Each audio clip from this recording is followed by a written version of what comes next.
Ok, empecemos. Bienvenidas. Gracias por tomar parte de su sábado, estar aquí, y que pudieron darse cuenta que no funcionaba el Zoom y comunicarnos a tiempo. Habrá personas que no podrán estar aquí en vivo por problemas técnicos, pero quiero platicar un poquito acerca, eh, eh, siempre que doy pláticas, clases alrededor del tema de trauma. Me gusta empezar por simplemente tomar en cuenta que estamos hablando de temas complicados, difíciles, del dolor humano, situaciones que a veces son con cierta carga emocional, ¿no? Entonces, en cualquier momento, si es necesario descansar un rato, tomar un descanso, lo que sea, por favor, siéntese con la libertad de hacerlo. La plática es aproximadamente 1 hora y media y es una introducción acerca de esta manera de conceptualizar el trabajo de trauma y adicción desde un enfoque de psicoterapia gestal. Y como lo decía en el correo, es una pequeña introducción del programa de 6 módulos que vamos a empezar en noviembre. Entonces, para poner un poco de contexto en las ideas y dónde viene todo este trabajo, siempre me gusta platicar un poquito de cómo fue que se fue conceptualizando las ideas, de dónde vienen, cuáles son las experiencias de vida, de trabajo que fueron forjando estas ideas. Y un poquito viene como todo en mi propia historia personal. Cuando en mi familia, por el lado de mi mamá eran 3 hermanos y ella, y los 3 hermanos tenían problemas de alcoholismo de diferente nivel, de diferente manera, desde súper severo que no podía funcionar, hasta el que trabajaba todos los días y tomaba cerveza desde que se despertaba hasta que dormía, pero nunca faltaba al trabajo. Y el que era más de fin de semana, ¿no? De que llegaba el viernes a domingo y era de fiesta. Pero siempre que había reuniones familiares, desde que me acuerdo y estaban todos juntos, era medio emocionante porque siempre contaban historias y chistes y lo que tú quieras, pero también era de esos súper volátil, ¿no? Que en cualquier momento empezaba las explosiones, los pleitos, los enojos. Y me acuerdo cuando fui la primera vez, no sé, habrá sido 10 12 años a la reunión familiar de un amigo, una cosa así que me invitaron y que no estaban todos intoxicados, ¿no? Entonces fue así como, fue la primera vez que dije, ok, no todas las familias son iguales. Y ya mientras fui creciendo y entendiendo, y uno de mis tíos tuvo serios problemas de salud y todo esto, cuando entré a la carrera dije, jamás en la vida voy a trabajar con adicciones, ¿no? O sea, eso es imposible, es incurable. Y en ese momento yo tenía la conexión de que adicciones y y sustancias eran sinónimos, ¿no? O sea, no pensaba en adicciones más allá de esto. Y empecé a trabajar con un enfoque más encontrar psicoterapia gestalt. eh, Casi todos los que estamos en el mundo gestalt, la gestalt nos encuentra a nosotros más que nosotros a ella. Y empecé y con mi propia terapia, como a los 20 años, como un terapeuta gestalt intencionalmente, ¿no? Porque vimos una clase en la universidad así de una unidad de Gestalt y me llamó la atención. Entonces empecé a trabajar como psicoterapeuta Gestalt y la especialidad y como que tenía muy claro la parte del trauma, del dolor, de la manera en que impactan. Y entonces ese era mi enfoque principalmente, pero cuando llegaba alguien con adicciones, normalmente o lo refería o me costaba trabajo. Después trabajé en un hospital psiquiátrico, en un centro LGBT, en un eh, lugar de cuidados paliativos, etcétera, ¿no? Llegó un momento donde, como a los 10 años de carrera, quería un reto y me ofrecieron un trabajo para un programa externo de diagnóstico doble, ¿no? Adicción y salud mental. Y fue la primera vez que empecé a trabajar con gente con adicciones al 100%, era mi trabajo de diario, y me di cuenta de algo muy interesante, que sobre todo en esa primera etapa de recuperación, la gente está en un momento súper ah, delicado donde todas esas cosas no trabajadas, dolores, traumas, etcétera, están a flor de piel Y fue como me cayó un 20 que no es nuevo para los que trabajan con adicciones, que detrás de las adicciones normalmente hay un trauma. Entonces, cuando estás trabajando con adicción, al final de cuentas estás haciendo trabajo de trauma y eso encuadró con lo que a mí me interesaba, con lo que me llamaba la atención. Entonces, como que le vi el valor del trabajo con adicciones de una manera que no lo había entendido antes con tanta claridad. Y de ahí empezó como un cambio de paradigma completo de lo que menos quería era lo que más me interesaba. Empecé a trabajar mucho con adicciones y también se fue abriendo un poco más mi concepto de entender lo que es una adicción, ¿no? De que no nada más son sustancias, puede ser al juego, puede ser relaciones, sexo, enamorarme, éxito, dinero, etcétera, etcétera. Entonces fue como el poder entender un poco más el concepto de adicción, pero al mismo tiempo el impacto que tiene en el ser humano. Y durante todo esto había tenido mi práctica privada, tanto en México como en Estados Unidos, entonces esa cierta diversidad en el trabajo en la Ah, ok. oficina. Y una de las cosas que cambió muchísimo mi manera de poder entender el concepto de trauma y adicción es que empecé, como todo, ¿no? Nos vamos especializando en ciertas cosas y la gente empieza a saber que tienen ciertas especialidades. Entonces, una de ellas es el trabajo de trauma. Entonces, a veces llegaba gente con una necesidad de trabajar con trauma identificado. Esa era la razón por la cual venían a terapia. Y lo que me llamó mucho la atención en estas veces es que cuando empezamos a explorar la historia y su manera de adaptar, había algún tipo de comportamiento compulsivo o adictivo que ayudaba a compensar o manejar la intensidad del trauma, ¿no? Entonces fue así como, no nada más cuando hay una adicción desbordada hay trauma detrás, sino muchas veces hay trauma identificado y que está afectando las relaciones y la manera de compensarlo es un comportamiento adictivo, ¿no? Entonces, como que empezó a quedar más clara que había una relación tan extensa que rara vez llega alguien sin alguno de los dos juntos. Y también fue como cambiar el concepto de, de, de lo que yo entendía como adicción. Una de las maneras en las cuales se conceptualiza la adicción en mucho en nuestro mundo de psicología y psicoterapia es el modelo médico, que la adicción es una enfermedad del cerebro incurable y que la única solución es manejarlo con abstinencia o algún tipo de reducción dependiendo de la adicción, de los comportamientos negativos. Y había algo que no me cuadraba de esto, ¿no? Como que siento que le falta algo y lo que le falta es entender la parte funcional de la adicción. Qué propósito sirve en la historia de esta persona.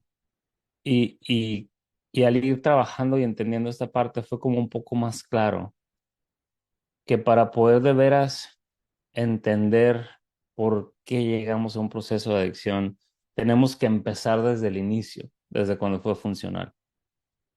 Uno de los ejemplos que se escuchan bastante para poder entender la adicción, a lo mejor lo han escuchado todos ustedes, es de cómo se cocina una rana, ¿no? Entonces, para cocinar una rana, si tú pones el agua hirviendo y tratas de introducir la rana va a saltar, ¿no? Por naturaleza no se va a quedar en el agua caliente. La manera en que esto se hace, me cuentan, nunca lo he intentado ni lo pienso hacer, es que ponen las ranas en agua cuando el agua todavía está fría, todo está agradable, y van subiendo la temperatura lentamente, tan lento que la rana no nota la diferencia de temperatura. Y para cuando ya está hirviendo, es demasiado tarde para escapar. Esa es la mejor manera de entender cuál es el proceso de adicción. Cuando alguien llega a donde ya es algo exageradamente disfuncional en su vida, para cuando se da cuenta ya es demasiado tarde porque fue un proceso gradual. Y esto nos ayuda a entender porque a veces llega alguien cuando está tomando todos los días o trabaja 80 horas a la semana, nunca ve a sus hijos, nunca ve a su familia y no se puede detener. O tiene que salir a los clubes de baño y tiene que tener relaciones con 5, 6, 7, 8, 9, 10 hombres y hasta que no logra esa meta no está satisfecho, cualquier sea el comportamiento compulsivo. Cuando estamos viéndolo ya en la etapa donde está hirviendo el agua, donde ya es sumamente disfuncional, es imposible entender cuál es la función. Entonces, es importante regresar cuando el agua estaba cómodamente tibia y tenía una función en la vida de esta persona. Entonces, y algo que no dije al principio, y bienvenida Angélica, es cualquier pregunta que haya durante el camino, por favor, interrúmpanme, díganme cualquier perspectiva que tengan de lo que estoy diciendo es bienvenida. Al último vamos a dejar un poco de espacio para hablar con más detalles, pero lo que vaya saliendo con todo gusto. Entonces, eh, para poder de veras entender la adicción lo tenemos que ver desde una función del desarrollo. Y qué quiere decir esto? Cuando veo desde dónde viene este comportamiento adictivo en la historia de la persona. ¿Cuándo empezó? Es una de las preguntas más valiosas porque nos vamos regresando en el tiempo antes de que el agua hirviera, cuando todavía era algo funcional. En la mayoría de las historias, empieza en la adolescencia, si no es que antes. Ahora, eso no quiere decir que en ese momento en el tiempo ya era un comportamiento que estaba afectando su vida de una manera importante.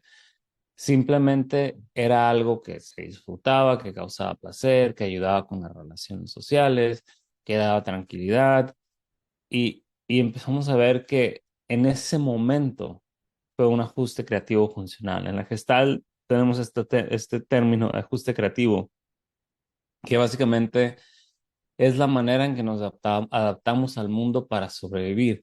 No es una decisión consciente necesariamente, simplemente es, por ejemplo, ¿no? Si estoy en un ambiente familiar donde hay mucho enojo, hay mucho pleito, y aprendo que mientras sea invisible y no delata y salga bien en la escuela, hay menos atención negativa hacia mí, ese es un ajuste creativo. La adicción hasta cierto momento es un ajuste funcional, porque cuando nos regresamos en aquel tiempo, cuando empezó a desarrollarse, estaba cumpliendo una función en la vida de esta persona. Lo estaba ayudando a sobrevivir. En la mayoría de los casos, este apoyo, esto con lo que me está ayudando, está ligado directamente o muy cercanamente a manejar el dolor, la incomodidad, la vergüenza, eh, el sentirme inadecuado. Porque cuando puedo desconectarme de mi cuerpo, que es lo que hacen todos los comportamientos adictivos, al final de cuentas la meta final es cambiar la química del cerebro, el crear una secreción de dopamina que ayuda a despertar todo este sistema de recompensa y de placer. Y esto nos da la posibilidad de que nos desconectemos de las emociones, de las cosas difíciles, del sentirme desadecuado. Y al mismo tiempo me da la ventaja de que no tengo que sentir lo que está pasando. Es una manera de automedicar. Entonces, cuando vemos todas estas cosas, es funcional. Funcional no quiere decir sano. Funcional simplemente quiere decir que me ayuda a sobrevivir en ese momento. Y a veces ayuda como lubricante social, a veces ayuda como una manera de sentirme capaz de hablar con otras personas. Estaba platicando con un muchacho ayer que vi por primera vez y me estaba diciendo que su medicamento predilecto para lidiar con todas sus complicaciones ha sido el alcohol desde que tiene 16 años, porque le ayuda a dormir, le ayuda a tener eh, la, la capacidad de manejar su ansiedad, si está triste, si está enojado, si necesita tener el valor para hablarle a una muchacha o para salir con amigos, hasta que se convirtió en un problema. Cuando vino conmigo ya era de que estaba tomando todos los días, desde la mañana hasta la noche, manejando intoxicado, ya estaba fuera de control en su vida, entonces decidió hacer algo. Pero su reto más grande es que por los últimos 6 años de su vida, sus palabras exactas fueron: ha sido el medicamento que me ha ayudado a sobrevivir. Eso es funcional. No es no sano, pero funcional. Lo ayudó a lidiar con las cosas que él creía no ser capaz de manejar. Obviamente hay más en su historia, porque lo que viene arrastrando es una sensación de no ser suficiente, de no ser suficientemente capaz, de no ser suficientemente valioso. Y el tomar alcohol lo ayuda a que esto quede un poco atrás. Pero eh, lo que en verdad estaba medicando era su creencia en no ser suficientemente valioso. Y aquí ya empezamos a tocar el trauma. Pero antes de pasar al trauma, hablaba acerca del concepto de adicción desde el punto de vista médico, ¿no? Desde el punto de vista patológico. Y en el proceso de poder entender, de poder llegar a una definición de adicción que sea un poquito más relacional, que pueda darnos a entender un poco más de lo que estamos hablando, eh, encontré una definición que viene en el libro de Gabor Mate, en el reino de los fantasmas hambrientos, creo que se llama en español, The Realm of Hungry Ghost. Y aunque no me llena al 100%. Es lo más cercano que he entendido. He encontrado una definición de adicción que entre dentro de otra parte un poco más relacional, un poco más de conexión con lo que está pasando. Y lo que dice Gabor es que hay tres aspectos que son necesarios para poder definir un comportamiento o una relación con una sustancia como adicción. Número uno es que a corto plazo trae placer o una sanación del antojo, de la necesidad de calmar algo. Entonces, esto quiere decir que a corto plazo funciona, nos trae placer, nos trae sensaciones de bienestar, de calma, de relajación, etcétera. Que a largo plazo tiene consecuencias negativas. Entonces empezamos a entender un poco más esta parte donde ya empieza a hervir el agua, ¿no? Entonces, para que algo podamos decir que entra dentro de la definición de adicción, no nada más es algo placentero, sino que tiene complicaciones, empieza a afectar mis relaciones, mi salud mental, mi salud física, mi capacidad de desarrollo o desempeño. Y por último, hay una incapacidad o una falta de disposición para dejarlo. Esto para mí es algo súper importante, ¿no? Porque no es una de las definiciones que me acuerdo que hasta yo decía todo el tiempo hace 10 15 años, es que adicción es el continuar usando una sustancia, porque en aquel tiempo era sustancia, a pesar de las consecuencias negativas. Y ahí le falta algo, que es que a pesar de las consecuencias negativas, no tengo la capacidad o la disposición para dejarlo. Y eso cambia significativamente el poder entender qué es lo que está pasando con esta relación. Porque no es que no me importen las consecuencias negativas, no es que no me afecte. Y muchas veces cuando trabajamos con alguien con adicción, es súper claro que no lo quieren en su vida, que causa daño, que les ha tenido un impacto negativo significativo, etcétera, etcétera. Sin embargo, cuando llega el momento de la decisión, están dispuestos a intercambiar esos a veces segundos de placer y de desconexión por lo que va a venir después.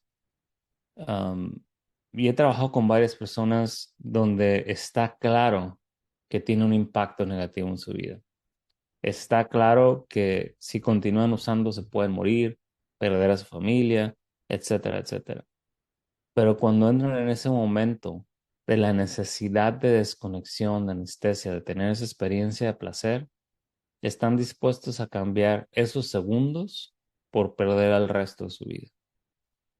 ¿Esto qué nos dice? No nos dice que sean personas egoístas o sin amor, sin cariño, sin que les importe el mundo, sino que el estar en su cuerpo es tan terrible, el quedarse en su vida es tan insoportable, que por ese momento de placer vale la pena arriesgarlo todo. Entonces, ese fue un cambio de paradigma importante para mí. Podemos ver a la persona con adicciones como alguien que tiene que dejar de hacer estos comportamientos destructivos, egoísta, que solamente piensa en él o en ella misma, que no le importan las consecuencias y que la única solución es que cambie su comportamiento, o alguien que su dolor y lo que hay de fondo es tan devastador que la única manera que ha podido adaptarse al mundo es con estos comportamientos negativos que impactan su vida y su gente querida. La diferencia para mí es que con este puedo entablar relación. Puedo trabajar con alguien que su dolor es tan intenso, que se ha ajustado al mundo de esta manera tan destructiva, mucho más que con alguien que se está portando mal y lo tiene que dejar de hacer. Entonces, cuando empezamos a entender la función de la adicción, nos ayuda a establecer una relación terapéutica con la cual se puede empezar a trabajar a la raíz del problema. Y no nada más eso, porque la mitad de esto es como yo lo vea, como yo me relacione con el otro. La otra mitad es que el otro tenga la capacidad de poder entender la función de su adicción, de para qué ha servido, de dónde viene. Una de las preguntas que a veces como terapeutas nos da miedo preguntar es, ¿cuál es el beneficio de esta adicción? ¿Qué es lo que te da esta adicción? ¿Qué es lo que ganas con esta adicción? ¿Y esto por qué es importante? Porque al final de cuentas, los seres humanos no hacemos algo simplemente para lastimarnos. Aunque en la superficie eso parezca, al final de cuentas está satisfaciendo alguna necesidad. Ahora bien, eso no quiere decir que sea sana, eso no quiere decir que sea la mejor opción, pero es lo que sucede de una manera de podernos adaptar al mundo. Y cuando empiezo a ver esta parte que hay detrás, el humano que hay detrás de la adicción, entonces empiezo a entender que cuando viene a terapia y no está dispuesto a conectar o de repente se desaparece o continúa usando, no me lo están haciendo a mí. No lo está haciendo porque está resistiendo el proceso terapéutico, sino porque ha sido su manera de adaptarse al mundo por muchísimos años.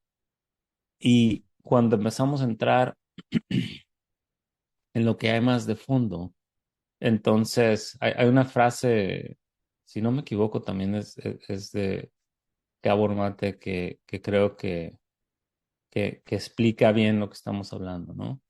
Que al final de cuentas la adicción no es el problema, es el intento de resolver el problema. Es la manera que he buscado para sobrevivir, que con el tiempo se convirtió en algo completamente disfuncional y destructivo. Pero en algún momento durante este proceso fue la mejor manera que tuve para sobrevivir. Entonces, eh, la palabra que no me encanta ahí es problema, ¿no? Porque creo que eh, no es tanto el intento de resolver un problema, es el intento de sobrevivir. Es el intento de poder quedar lo suficientemente a flote para poder sobrepasar un momento de mi vida. Entonces, entramos a, sí, la adicción no es el problema que es. Ahora, es importante eh, poder entender que esto es a diversos grados y no es así como uno de los errores que a veces cometemos en la psicoterapia es el tratar de encontrar relaciones lineales y decir, cuando esto pasa, pasa esto, ¿no? Y el encontrar la causa de todos nuestros problemas. Entonces, quiero aclarar que no estoy diciendo que esta sea 100% la historia de todo el mundo y que la adicción y el trauma siempre están conectados, pero en la mayoría de los casos hay algún tipo de relación.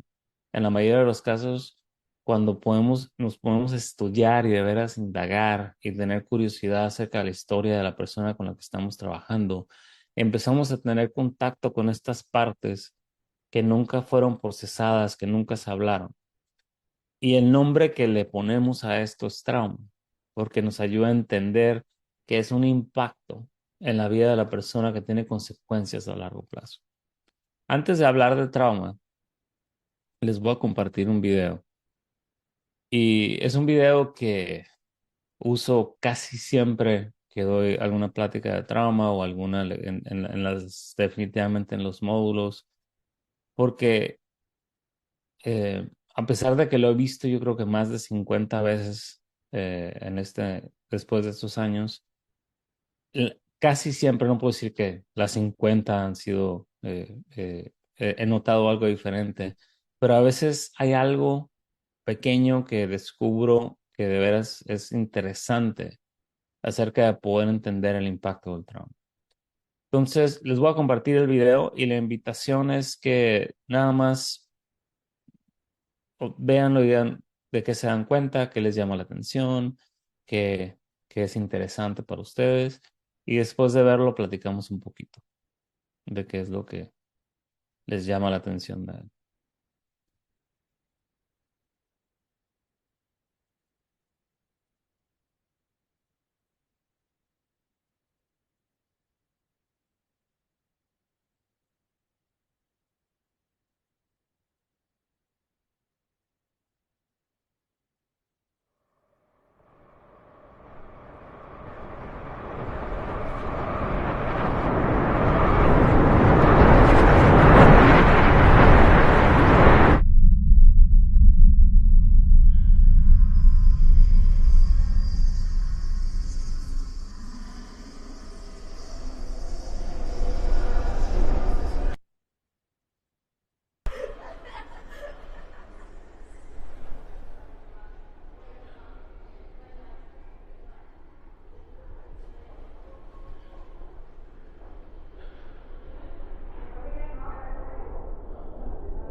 alguien que quiere compartir lo que les llama la atención, lo que ven en la película.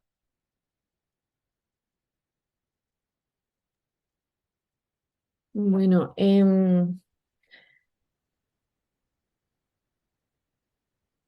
creo que ilustra como la manera cuando tú estás desencajado entre tu mente y entre tu cuerpo, pero tienes que tener, digamos, como un sentido de orientación como espacio-temporal, Mm, pero que realmente lo que está pasando es que estás viviendo con esas sombras, eh, como con ese pasado que te ha marcado y que cuando estás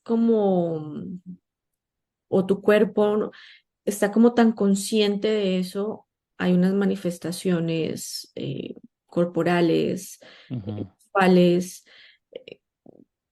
cada interpretación en ese lenguaje verbal o no verbal de tu entorno como que te acerca más a esa sombra. ujú, En el momento que se conecta claro, con la chica y se logra ver que ella está siendo tan vulnerable como él pudo haber sido en un momento, también donde se ven estas imágenes atrás de violencia. ujú, Es interesante que en ese momento se desaparece todo el mundo del tren. ujú, Es como, claro, como que te conectas en la vulnerabilidad de otro y, bueno, interpreto, a veces también por el trabajo de uno, que te das cuenta que no eres el único que te ha pasado algo en la vida, que puede haber ujú, otro viviendo algo similar, claramente no de la misma manera, no del mismo impacto, pero algo que te ha marcado. ujú, Y que, bueno, me pude detallar un poquito más ahorita viéndolo de nuevo. Em, es interesante cómo la chica no tiene a nadie atrás, pero en un momento él sigue caminando entre las personas. Es ujú, que sigues con esa lucha a mm, tu alrededor, pero cuando te enfocas. Ahora, claro, y como que el distractor, no sé, del golpe y otra vez reacciona y como que tiene paz, pero en este momento como, sí, no sé, un agente externo, pero usted qué está intentando hacer porque hay paz, hay como tranquilidad, hay como... Y la chica huye, la huida, creo que a veces, pero en esa huida quiero saber a dónde te vas, qué pasa.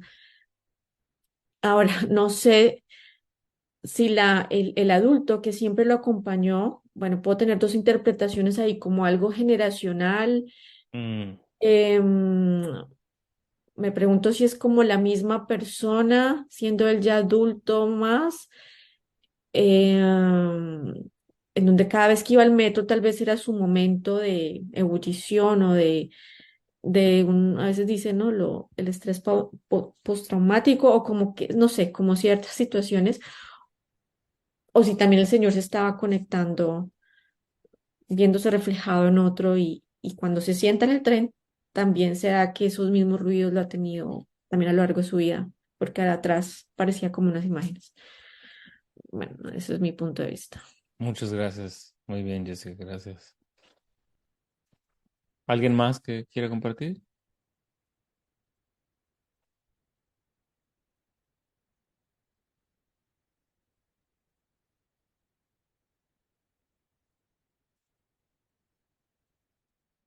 Bien. Ah, creo que ah, a lo mejor tu apreciación y sinopsis fue bastante profunda, Jessica, y creo que estoy de acuerdo con lo que dices, ¿no? De la manera en la cual se ve en su esencia, su manera de estar en el mundo es significativamente afectada con esta parte de trauma, con su historia, ¿no? Y muchas veces se expresa físicamente. Algo que noté esta vez que no me había dado cuenta digo, el muchacho que hace el papel, excelente actor, y ahora me di cuenta que sus pupilas al principio están súper dilatadas cuando está en pánico de entrar al metro, y cuando está con ella ya están otra vez más pequeñas, ¿no? Cuando ya está enfocado en ella. Entonces me llamó muchísimo la atención que de veras está viviendo el papel del actor, y lo importante de eso es que nos está representando la experiencia de trauma desde la parte fisiológica de una manera súper, súper palpable. Y, y su filtro del mundo es severamente afectado por este trauma, ¿no? O sea, los ruidos, la gente, la proximidad, es y algo que hacen súper bien en esta película es como asalto, ¿no? O sea, no está sucediendo, le está sucediendo a él. Y también esta parte de la muchacha es súper interesante de cómo se encuentran a través del tren, ¿no? Y muchas veces cuando alguien tiene experiencias de dolor, como que encontramos la persona con la que conectamos desde ese dolor. Y puede ser una experiencia extremadamente íntima, pero, y esto a mí me hace mucho ruido de lo que tenemos que tener conciencia como psicoterapeutas, porque ¿qué es lo que pasa cuando alguien siente dolor? Tiene una necesidad de conexión. A pesar de que una parte de él o de ella está empujando al mundo y no quiere ser parte, hay una gran necesidad de ser visto, de ser validado, de ser cuidado. Y entonces, cuando hacemos esta conexión con alguien y nos encontramos, desgraciadamente es demasiado rápido, demasiado cerca, o sea, lo representan muy bien aquí, o sea, se acaban de conocer y ya se están abrazando, ¿no? Y hay una intimidad desde cómo se ven, desde cómo se abrazan, una intimidad que no va con la rapidez en la que se están moviendo, o sea, todavía no hay una conexión real y ya están completamente en contacto íntimo. Y el riesgo es que se rompe muy fácil. Con un pequeño movimiento del tren se rompe y se convierte en una agresión. Y esto es algo bastante común en algunas historias de trauma donde la consecuencia es estas relaciones donde conozco a alguien y me enamoro un día y en 2 días ya me rompió el corazón, ¿no? Pero también pasa en el proceso de la psicoterapia, que llegan y son vistos y se sienten en un espacio acogedor. Entonces hay una necesidad de que ya esta es la persona que me va a salvar.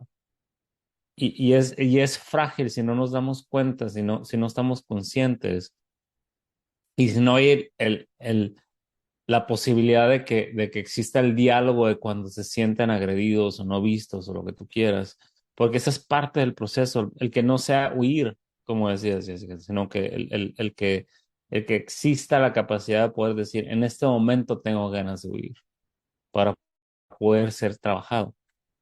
Y la figura del hombre mayor siempre es interesante, ¿no? Ya por alguien ahí me había dicho alguna vez que lo vio que sí era él mismo, ¿no? Viéndose desde atrás. Pero también nos dice algo que creo yo que es valioso como el impacto del trauma desde la capacidad de ser visto. Porque algo que también noté después de verlo algunas veces, cuando él lo ve, ya que la muchacha se va, está a punto de entrar y lo saluda, ¿no? Como que lo voltea a ver y le hace una cara así como que lo siento mucho. El muchacho, el protagonista, su, su cuerpo cambia un poco. Ya se ve como hasta cierto punto un poquito menos intenso. Y lo que yo me invento con esto, ¿no? Es que cuando alguien nos ve, cuando somos de veras visto por alguien, cuando mi trauma y mi dolor ya son compartidos con alguien más, la carga es menos. Entonces, una de las partes importantes del trabajo de trauma es poder ver al otro, que el otro sepa que hay alguien ahí, que lo ve, que lo escucha, que está con él. Y por último, creo que para mí la metáfora de cuando el Señor está y voltea a la ventana es y su visión de la ventana está como más borrosa, ¿no? No es tan nítida como la de los otros. Entonces, hay algo ahí de que lo que yo me invento es que a lo mejor él ya trabajó un poquito más su trauma, ¿no? Lo tiene un poquito más claro, porque al final de cuentas ninguno de los otros dos puede voltear a la ventana. Y el trabajo de trauma es poder voltear y ver el trauma, poder de dar la cara a ese dolor. Es un proceso, requiere tiempo, requiere un espacio donde tengo suficiente apoyo para hacerlo, pero al final de cuentas gran parte de nuestro trabajo en la parte de sanación es que la persona tenga la capacidad de ver su dolor y de que su dolor pueda ser compartido en un espacio seguro. Entonces, eh, empezamos a ver como el impacto del trauma y esta definición de Stephen Porges, que es el creador de la teoría polivagal, Polyvagal Theory, que dice que el trauma es una disrupción crónica de la conectividad. Para mí esto lo dice claramente, porque la parte crónica no quiere decir terminal, no quiere decir imposible de tratar, pero sí quiere decir que probablemente va a estar ahí por el resto de mi vida. Y que y disrupción que cambia, que crea una morfosis en mi manera de conectar con el mundo y con otros. La palabra crónica para mí es importante porque cuando estamos hablando de experiencias de trauma, de dolor, es algo que va a ser parte de nuestra vida por el resto de nuestra vida.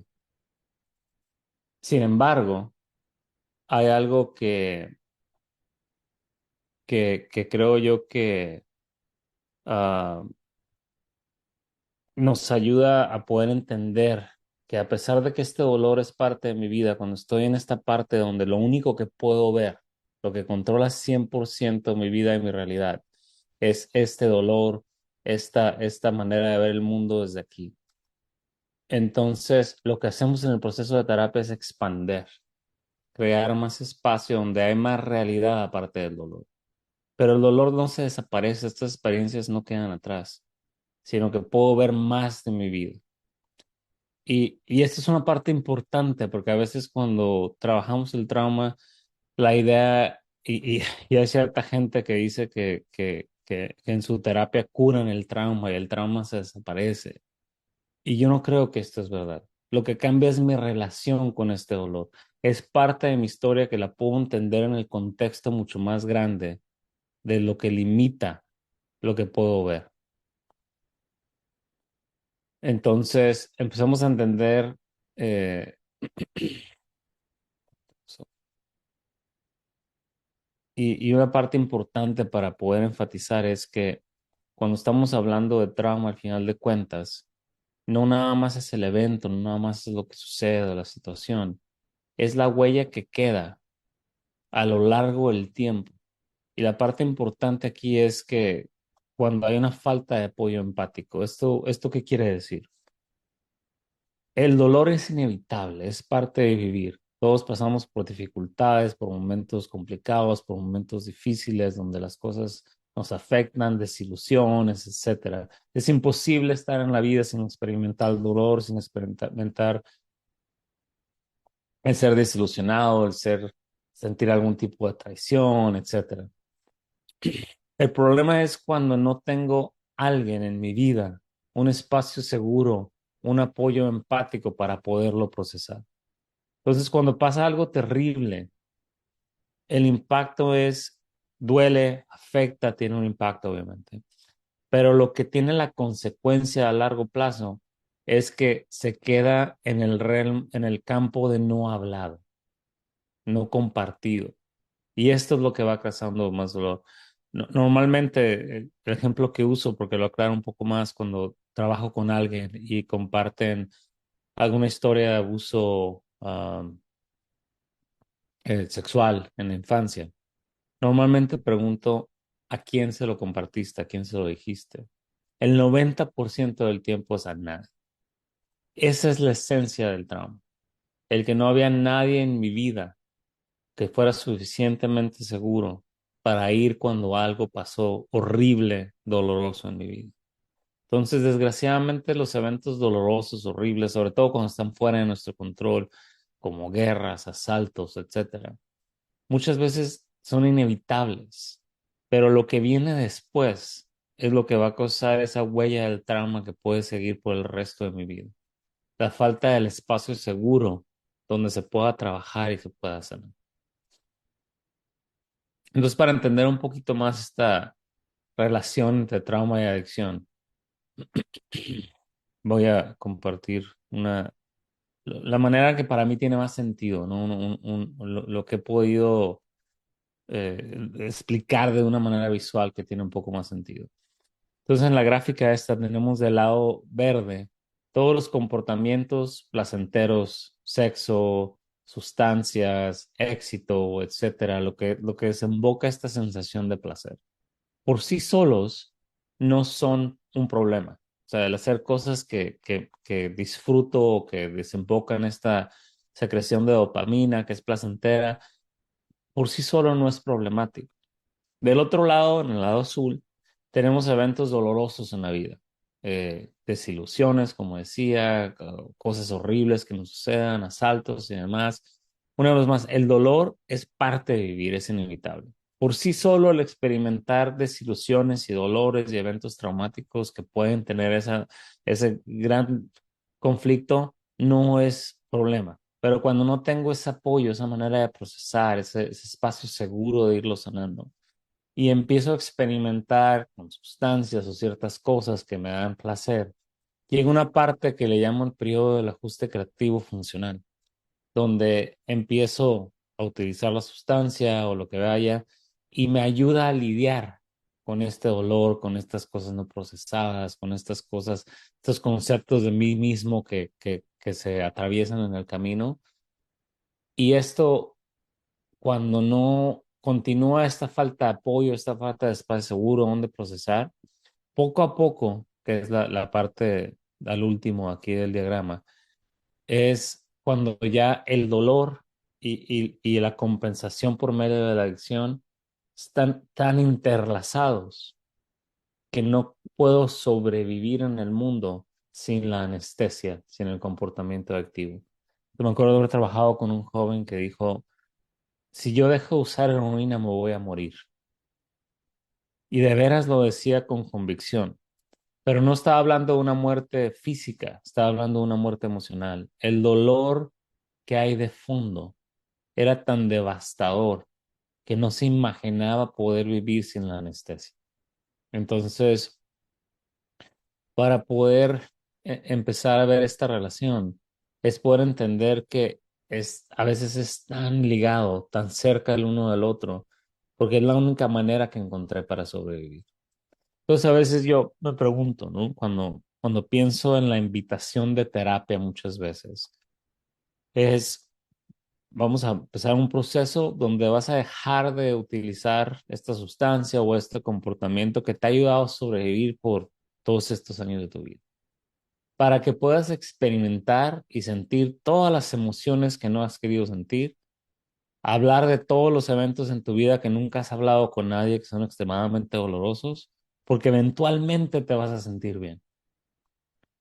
Es una invitación bastante terrible si lo vemos nada más de esta manera. Es importante entender lo abrumador que puede ser para el otro cuando la invitación es simplemente esto. Sin embargo, sabemos desde este lado que hay una razón por la cual esta invitación es valiosa, porque hay una posibilidad de poder vivir una vida más sana, de poder tener una vida donde no tengo que desconectarme del mundo para sobrevivir. Ese es el propósito del trabajo. Sin embargo, para llegar a ello tenemos que estar conscientes que para el otro es pedirles que cambien un proceso de sobrevivencia que tiene años y ha funcionado a pesar de las consecuencias negativas. Entonces empezamos a entrar en la posibilidad de cómo apoyar, ¿no? Voy a compartir un poquito el taller de los 6 módulos, indaga profundamente en todo esto que estamos hablando y sobre todo acerca de él cómo trabajar con ello, algunas ideas de esto, pero un breve resumen o previa es lo que llamo el modelo del procesamiento del trauma gestal compasivo relacional. El nombre no me gusta, está demasiado largo, no he encontrado una mejor manera de conceptualizar la idea, pero básicamente lo que me quiero enfocar por ahora es, hay dos partes importantes, ¿no? La analogía es que el proceso de sanación es como un árbol que empieza a crecer. Para que el árbol crezca, lo que primero que necesito es suficiente tierra donde haya nutrientes, donde haya estabilidad, agua, etcétera, para que la planta crezca. Y esta es la parte del trabajo donde gran parte, sobre todo en el inicio, es crear un espacio de seguridad y trabajar en estabilidad. Ejercicios de respiración, de aquí y ahora, maneras de manejar, poder tener suficiente espacio para poder, no como la muchacha del tren, tener que salir huyendo cuando algo sea incómodo, ¿no? Que se establezca suficiente relación terapéutica y apoyo y sensación de estabilidad y pertenencia que me permite empezar a trabajar, empezar a florecer, empezar a lidiar con lo que sigue. La siguiente parte, que para mí es la más importante, es la parte del tronco, porque un árbol sin tronco pues son ramas y hojas, pero el tronco es lo que detiene todo lo que viene después. El tronco en este trabajo terapéutico es lo que llamo testificar y comunicar y validar la experiencia. El ser testigo es más allá que nada más estar aquí y escuchar. Es de veras estar presente y poder ser una parte activa de lo que se comparte. El poder comunicar que te veo, que estoy aquí, que puedo apoyar, que creo en lo que me estás contando, que tu experiencia es real y es validada. Eso por sí solo ya es extremadamente valioso y terapéutico. Lo más importante es que sin ello, lo demás es simplemente hojas y ramas que se pueden caer fácilmente. Muchas veces y sé que me ha pasado y muchas veces cuando estamos trabajando con alguien en terapia, tenemos todas estas maneras de trabajar, ¿no? El crear conciencia emocional, el EMDR y trabajo corporal y todas estas maneras de trabajar que son excelentes, son buenísimas. Y nos brincamos al procesamiento del trabajo sin tener el tronco que lo apoye. Y ese tronco es el tener un espacio donde tu dolor puede ser apoyado y hay un ser humano que está aquí para escucharlo. Durante esta parte, las palabras son mínimas. Muchas veces contaminamos el espacio terapéutico con palabras. El espacio es de seguridad, de compartir, de ser visto, de ser apoyado, de alguien que pueda estar aquí contigo con tu dolor sin necesidad de cambiar el tema, de hacerlo mejor, de decir todo va a estar bien, sino que el dolor puede ser validado y experimentado sin que sea necesario desconectar. Y luego en el árbol había otras cosas, ¿no? Ciertos trabajos corporales, el trabajo con las emociones, el crear espacio para tener más conciencia de las ideas negativas que tenemos de nosotros mismos. Y todo esto es importante, pero la base más valiosa es que sin la raíz y sin el tronco, todo lo demás es fácil que se caiga, que vuelva. Um, durante el... Déjame compartir la siguiente.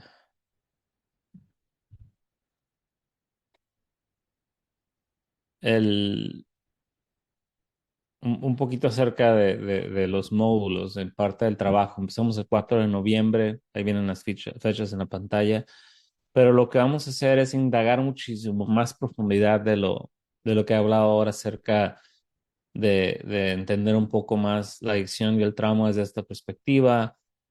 También trabajamos y hablamos un poco más del sistema nervioso, de qué es lo que pasa desde la parte neurobiológica en la adicción, en el trauma, lo que pasa en el cerebro, de qué maneras afecta, ciertas maneras de poder crear, ayudar a desarrollar, no crear juntos esa estabilidad, esa tierra, ese espacio donde crecer mientras vamos explorando y trabajando en poder entender un poco más la relación entre el trauma, la adicción. Y por último, la segunda mitad del taller es el trabajo de cómo se aplica esto en el trabajo terapéutico. hacemos algunos modelamientos, hacemos algunas prácticas y la idea es que podamos ver en acción cómo es este trabajo, cómo es en la relación terapéutica, cómo lo podemos apoyar a nuestra realidad, a la gente con la que trabajamos y poder establecer un poco de conexión de toda esta información y cómo traerlo a la práctica. Eh, en, y también hablamos acerca de la parte de cómo crear el espacio para trabajar con la adicción, porque obviamente en muchos casos la meta sí es que hay algo de sobriedad, algo de abstenencia con ciertas sustancias, cosas así, pero lo importante es cómo llegamos a ello, cómo lo cuidamos y lo exploramos desde una parte de poder entender la función y no nada más tienes que dejar de hacer esto porque tu vida está arruinada.